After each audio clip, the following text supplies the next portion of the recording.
When it comes to the difficulties of trying to figure out where to get started, it's overwhelming. I know one thing that you and I have talked about on this platform and in podcasts is just the overwhelming sense of one, perfectionism, two, there's all these things that I could be doing. How do I figure out what is going to suit me best?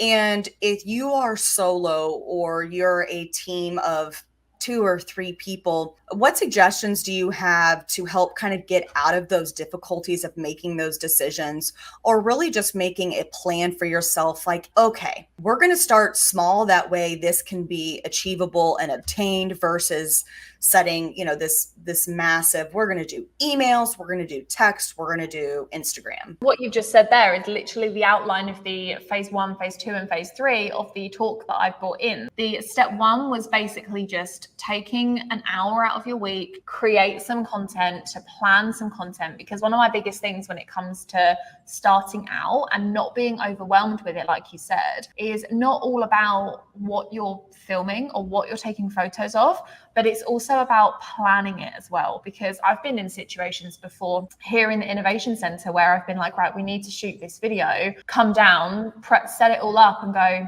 haven't actually planned what I'm going to do. How do I want this to look at the end of it?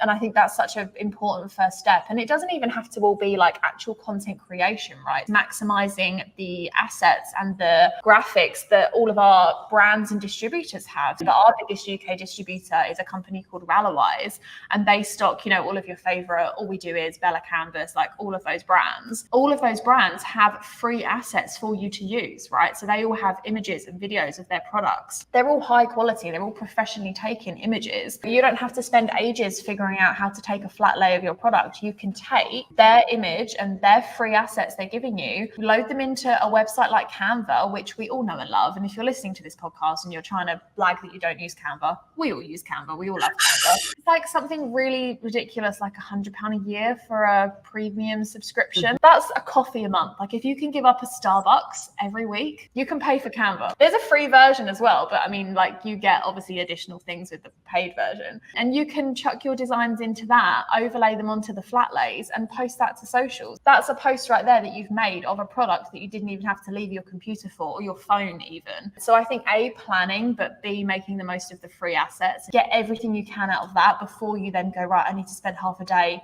shooting images of all of these things I've printed. Like, no, start small. Just make sure that you're properly planning and making the most of everything that's available to you, especially when you're starting out.